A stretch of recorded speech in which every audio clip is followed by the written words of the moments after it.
Lebanon's Hezbollah names Naim Qassem as new leader. And US condemns horrifying Israeli strike on Gaza.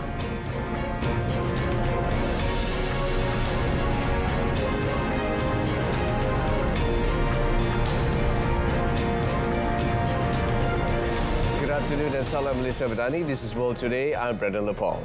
Lebanese group Hezbollah has named Naim Qassem as its new leader. Earlier, Iran-backed Hezbollah said in a statement that its Shura Council had elected Qassem, aged 71, in accordance with its established mechanism for choosing a Secretary General. Qassem was appointed as Hezbollah's deputy chief in 1991 by the armed group's then Secretary General Abbas al-Musawi, who was killed by an Israeli helicopter attack the following year. Qassem remained in his role when Hassan Nasrallah became leader and has long been one of Hezbollah's leading spokesmen, conducting interviews with foreign media, including while cross-border hostilities with Israel raged over the last year. Nasrallah was killed on 27 September in an Israeli air attack on Beirut's southern suburbs. Hashim Safieddine, the head of Hezbollah's executive council, was initially tipped to succeed Nasrallah, but he too was killed in an Israeli airstrike on Beirut's southern suburbs shortly after Nasrallah's demise. Since Nasrallah's killing, Qassem has given 3 televised addresses, including one in which he said the group supported efforts to reach a ceasefire for Lebanon. An Israeli airstrike on a single residential block killed nearly 100 people, leaving rescuers scrambling for survivors as Israel pursued its offensives in Gaza and Lebanon. Israel's key ally and backer, the United States, called the strike, which killed a large number of children, horrifying. The bombing came with Israel facing an international backlash after its parliament voted overwhelmingly to ban UNRWA, the main United Nations aid agency working with Palestinians in Gaza and the occupied West Bank. Palestinian rescuers and desperate family members gathered around the demolished 5-story block in Beitul Lahia in northern Gaza. Most of the victims were women and children, and people were trying to save the injured, but there were no hospitals or proper medical care available. Israel's military has been conducting a sweeping air and ground assault in northern Gaza since 6 October, particularly around Jabalia, Beitul Lahia and Beit Hanun. Tens of thousands of Palestinians have fled the area more than 12 months into the war. In a related development, Malaysia has unequivocally condemned the recent legislation passed by Israel to ban the operations of UNRWA. The Foreign Ministry issued a strongly worded statement denouncing the move as a direct assault on a UN agency. The ministry also described the move as a serious insult to the international community and the sanctity of an international humanitarian agency. It added Malaysia further underscores that the Zionist Israeli regime holds no sovereignty over the occupied state of Palestine, where UNRWA's presence is welcomed by an agreement between Palestine and the UN. The ministry said the so-called legislation seemingly seeks to legalize what is clearly an illegal and deliberate action by Israel to dismantle UNRWA as part of its strategy to erase the Palestinian refugee issue. The action also undermines the right of return, which is upheld by the UN General Assembly Resolution 194, and starves those surviving the unprecedented humanitarian catastrophe and genocide in Gaza. Malaysia reaffirmed its unwavering support for UNRWA and urged the international community to take immediate, decisive action to safeguard the agency and bring an end to the ongoing suffering of Palestinians. Meanwhile, the Qatari Foreign Ministry will work with United States President Joe Biden's administration until the last minute before the presidential election to reach a Gaza ceasefire deal. Ministry spokesperson Majid Al-Ansari told a press conference that Qatar does not foresee any negative results of the election on the mediation process itself. The directors of the CIA and Israel's Mossad were scheduled to meet Qatar's Prime Minister in Doha last Sunday to begin negotiations for a new short-term Gaza ceasefire deal. and the release of some hostages by Hamas in exchange for Israel's release of Palestinian prisoners. The talks aim to get Israel and Hamas to agree to a ceasefire in Gaza that would last less than a month, with the hope that it would lead to a more permanent agreement. The officials said details of which or how many hostages and prisoners would be released as part of the deal is not yet clear. Egyptian President Abdel Fattah al-Sisi said he had proposed a two-day ceasefire in Gaza to exchange for Israeli hostages with some Palestinian prisoners. Russia held a training exercise to simulate a massive nuclear strike in response to a first strike by an enemy. President Vladimir Putin kicked off the drill at a critical point in the Ukraine conflict. Putin cited the growing geopolitical tensions and the emergence of new external threats and risks, claiming it is important to have modern and constantly ready-to-use strategic forces. The drill, which Kremlin spokesman Dmitry Peskov said was a regular planned event, involved the launch of ballistic and cruise missiles.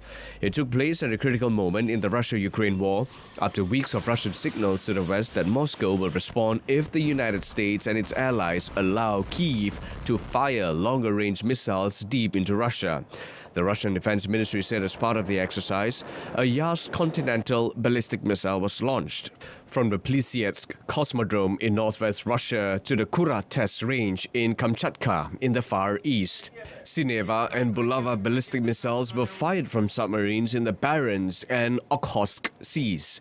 Meanwhile, Tu-95MS strategic bomber planes capable of carrying nuclear weapons launched cruise missiles.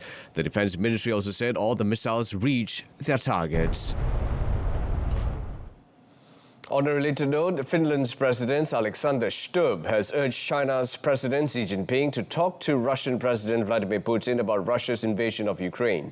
Speaking at the Finnish ambassador's residence in Beijing, President Stubb said he had a constructive, open and frank conversation with Xi at the Great Hall, as he also touched on China's tariff spat with the European Union and the looming US elections.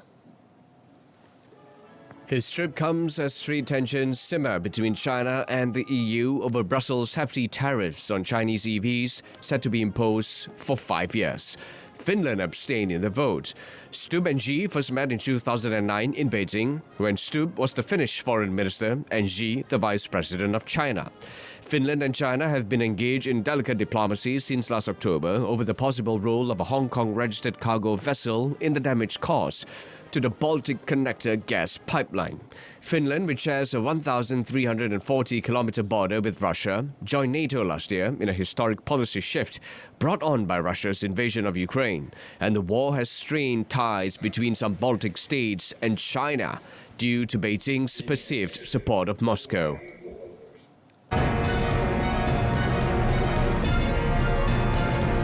And still ahead, several missing in Argentina hotel collapse. Stay tuned.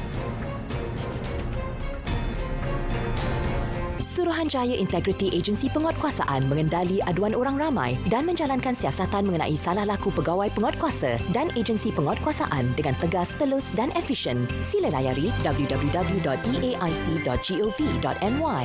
Welcome back. Argentine rescue workers were scrambling to reach several people trapped under the rubble of a 10-story hotel building that collapsed in the seaside resort of Villa Gesell. At least one person died when the Dubrovnik Hotel, an apartment hotel that was undergoing unauthorized renovations, collapsed in the middle of the night. Local officials said some of the missing people had been working on the site. The security minister for Buenos Aires province, Javier Alonso, said the hotel imploded and fell on itself. He said the last 3 floors tilted and crushed 25% of the building that was next door. He warned that the rescue process would be slow given the amount of debris, but stressed that survivors were sometimes found under rubble up to a week after such collapses. The European Union is set to impose extra tariffs of up to 35.3% on Chinese-built electric vehicles today, at the conclusion of its highest-profile investigation that has divided Europe and prompted retaliation from Beijing. Just over a year after launching its anti-subsidy probe, the European Commission will set out tariffs ranging from 7.8% for Tesla to 35.3% for China's SAHIH, on top of the EU's standard 10% car import duty. The Commission, which oversees EU trade policy, has said tariffs are required to counter what it says are unfair subsidies, including preferential financing and grants, as well as land, batteries and raw materials at below market prices. It says China's spare production capacity of 3 million EVs per year is twice the size of the EU market. Beijing has called the EU tariffs protectionist and damaging to EU-China relations and automotive supply chains. It has also challenged the EU's provisional measures at the World Trade Organization. Germany, the EU's biggest economy and major car producer, opposed tariffs in a vote earlier this month. German car makers have heavily criticized the EU measures, aware that possible higher Chinese import duties on large engine vehicles would hit them hardest. British Finance Minister Rachel Reeves will seek to shift the world's sixth biggest economy and Prime Minister Keir Starmer's government onto a new course today with big increases in public spending and also tax. The Labour Party's first budget in 14 years will end months of speculation about how much Reeves and Starmer will borrow for infrastructure investment and how hard they will hit taxpayers. Reeves has said she will not let public debt balloon, mindful of how former Conservative Prime Minister Liz Truss sent the bond market into a tailspin 2 years ago with unfunded tax cut plans. Reeves' budget is likely to include an array of revenue-raising changes, a prospect that has worried households and businesses already on edge about Labour's plan to give workers more protections in their jobs. Starmer has promised to spare working people, but Reeves has not ruled out making businesses pay more social security contributions or making more people pay basic and higher income tax rates. Taxes on capital gains and dividends, inheritances, fuel and possibly private pensions are also on the table, even with Britain's tax burden already the highest since shortly after World War II.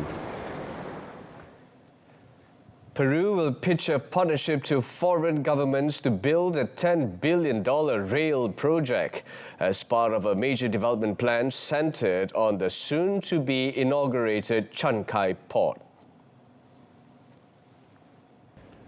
The government's transportation minister, Raul Perez, said that the project involves the construction of 2 railways.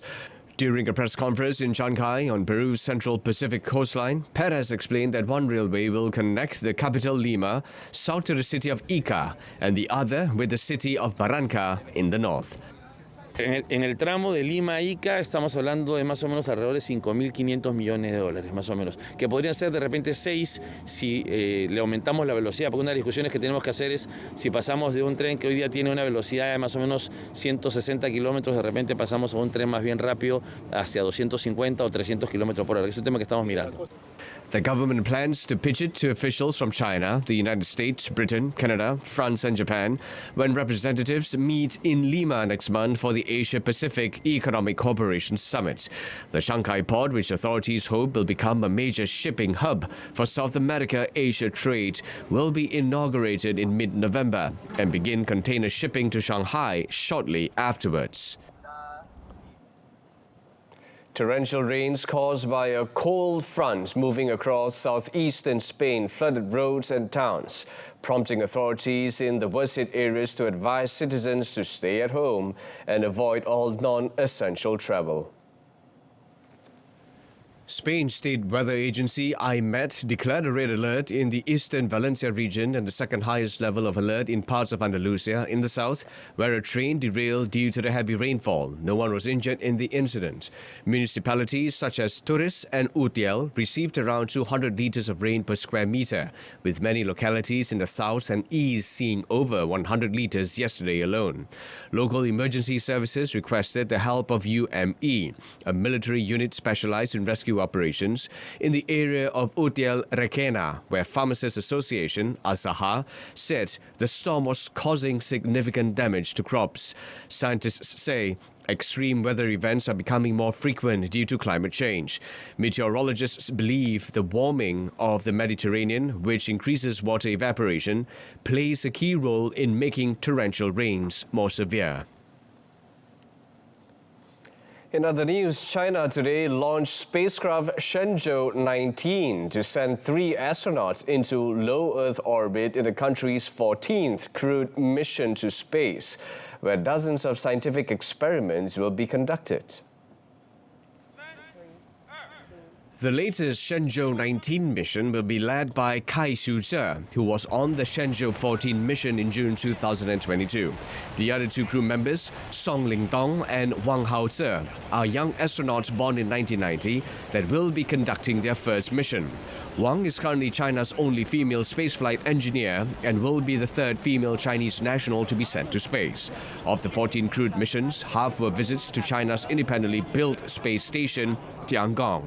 This marks the 4th manned mission during the application and development stage of China's space station and the 33rd flight mission of China's manned space program. China continues to promote its space achievements to benefit the world, especially developing countries. With its lunar exploration and other space research programs, China has strengthened cooperation with developing countries in regions such as Africa and Latin America and supported the space capacity building of developing countries.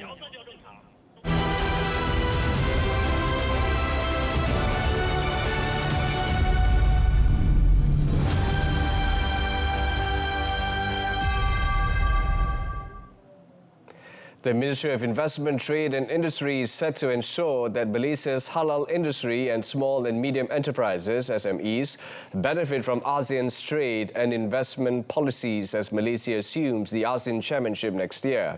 At the same time, Minister Tengku Datuk Seri Zafrul Tengku Abdul Aziz said the halal industry will also benefit from Budget 2025, announced recently by Prime Minister Datuk Seri Anwar Ibrahim. Tengku Datuk Seri Zafrul highlighted a 20 million ringgit allocation to the Malaysia External Trade Development Corporation (MATRADE) to enhance the competitiveness of Malaysia's halal products and services globally. He added the merger of MATRADE and the Halal Development Corporation Berhad is also a strategic move to consolidate development and trade promotion support for halal exporters, particularly SMEs, to enhance Malaysia's leadership and competitiveness in the global halal market. He noted that the budget also provides a robust financing framework for SMEs in the halal sector, including 1 billion ringgit in guarantees through the government guarantee schemes and various facilities under SME Bank and the Bumiputra Economic Transformation Plan 2035. Singapore's total employment rose in the 3rd quarter in line with the economic growth, while unemployment rates and retrenchments remain low. The Ministry of Manpower said Singapore created 24,100 new jobs from July to September, compared to 11,300 in the previous quarter. Expecting the migrant domestic workers, the total employment in Singapore reached 3,738,800 by September. Meanwhile, the overall unemployment rate dipped from 1.9% in August to 1.8% in September. The number of retrenchments also declined to 2,900 in the 3rd quarter from 3,270 in the previous quarter. Singapore's economy grew 4.1% year-on-year in the 3rd quarter, extending the 2.9% growth in the previous quarter. Vietnam is expected to maintain a looser monetary policy, with interest rates projected to drop by 0.7 percentage points next year. Economist Nguyen Xuan Tan said that as the U.S. Federal Reserve and many central banks had entered a cycle of cutting interest rates, Vietnam would continue to maintain a loose monetary policy to support growth next year. Chief economist of the Asian Development Bank in Vietnam, Nguyen Ba Hung, said although the central bank continued to pursue a supportive monetary policy, the room to implement this policy had been significantly limited. He said it is necessary to support fiscal policy measures, increase public investment disbursement, and further reform state management to reduce the burden on the economy. The central bank's deputy governor, Dao Ming-tu, said recently the bank had not decided on whether to maintain the interest rate as currently or reduce it to support the economy. The bank will consider and decide on the issue in the coming time based on inflation, growth and exchange rate.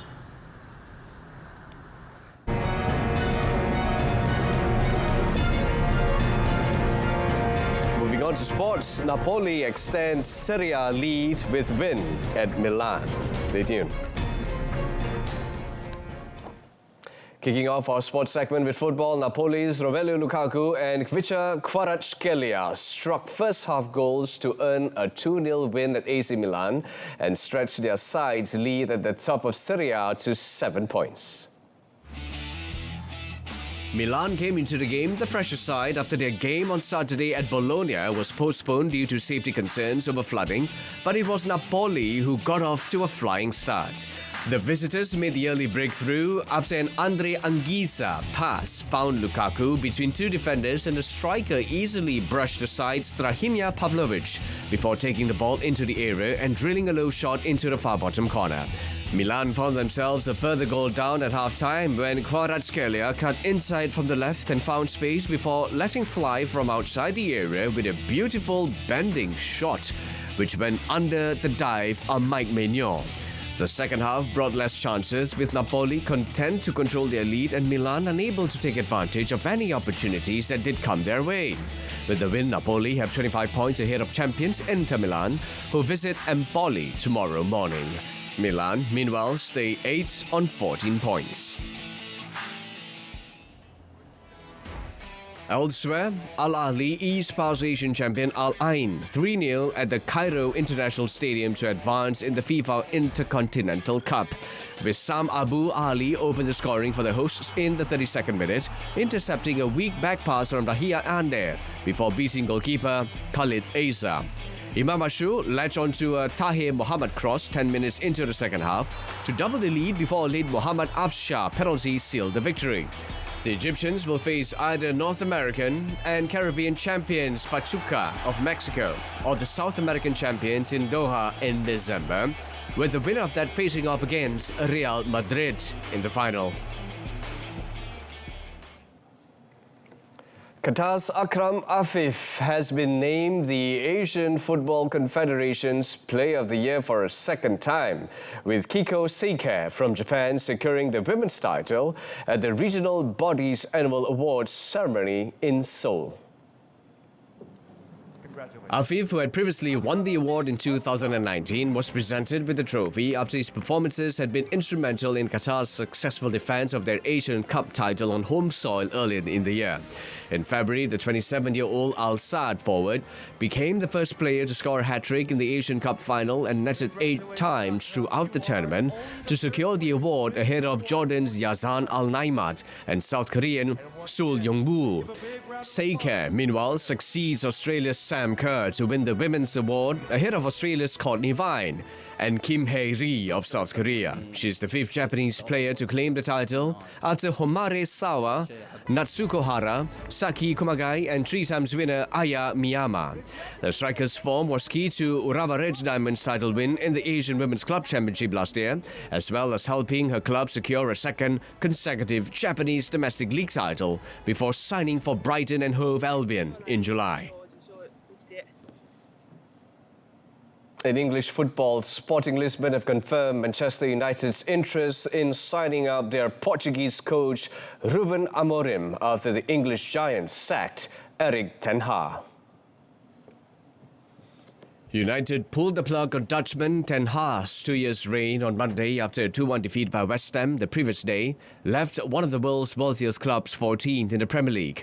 Amorim quickly emerged as a leading contender to replace ten Hag following the Red Devils' woeful start to the season. A statement issued by Portuguese club Sporting to the Lisbon Stock Exchange revealed United's willingness to meet his €10 million release clause.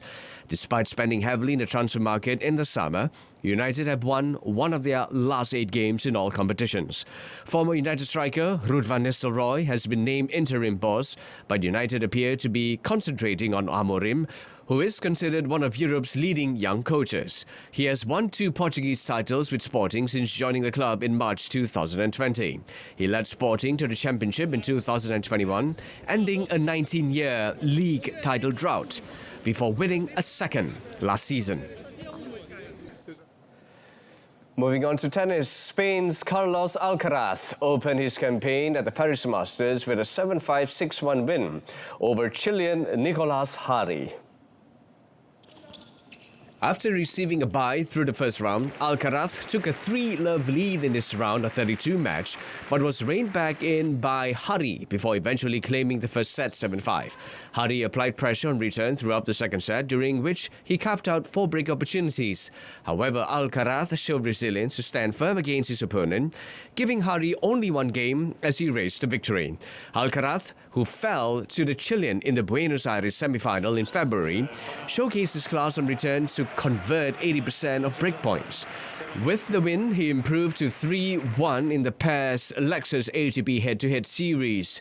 Alcaraz is a heavy favourite to win his first title on the hard court at Berita Arena, after Italian world number 1 Jannik Sinner withdrew from the tournament due to an intestinal virus. He will face either Frenchman Hugo Humbert or American Marcos Giron in the round of 16. In another match, Alex de Minaur beat Mariano Navone of Argentina 7-5, 6-1 to keep alive his chances of reaching the ATP finals next month. After a nervy end to the opening set, de Minaur pulled clear in a near-flawless second to seal an 89-minute victory. De Minaur's standout season, during which he has won 2 ATP Tour titles, could culminate in a debut appearance at the season-ending finale. The Australian, who is currently 9th in the PIF ATP Live Race to Turin, has moved to within 125 points of 8th place Andrei Rublev, with his opening round win in Paris. De Minaur, who will surpass Rublev with a run to the quarterfinals, will next face lucky loser Miomir Kecmanovic. And finally, in cycling, the 2025 Tour de France will be raced exclusively in France for the first time since the 2020 COVID edition, with the 21 stages including 2 time trials, a blockbuster final week in the Alps, and a return to the finale on the Champs-Élysées. After successive starts outside France in Copenhagen in 2022, Bilbao in 2023, and Florence this year, the 2025 Grand Départ is in the northern French city of Lille. Entirely absent from the 2024 route due to the Paris Olympics, the 2025 edition has 8 stages in the north and west and ends with 8 laps along the cobbles of the Champs-Élysées. The Olympics enjoyed a huge success with a long, arduous road race around Paris, but organizers said it was too soon for the Tour to attempt that. A fierce struggle for the first yellow jersey accorded to the overall race leader will be decided on the 185-kilometer race around Lille. Fans from across the border in Belgium can support a potential winner in double Olympic champion Remco Evenepoel, who finished 3rd in the 2024 Tour.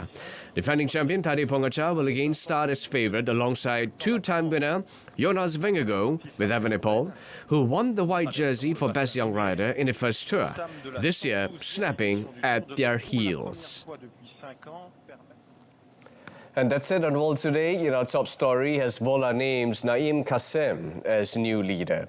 Tune in to Malaysia Tonight, coming up at 8:30 p.m. on TV1 and Solar on Berita RTM. Till then, I'm Brendan Lepol. From the river to the sea, Palestine will be free. Thank you for watching and take care.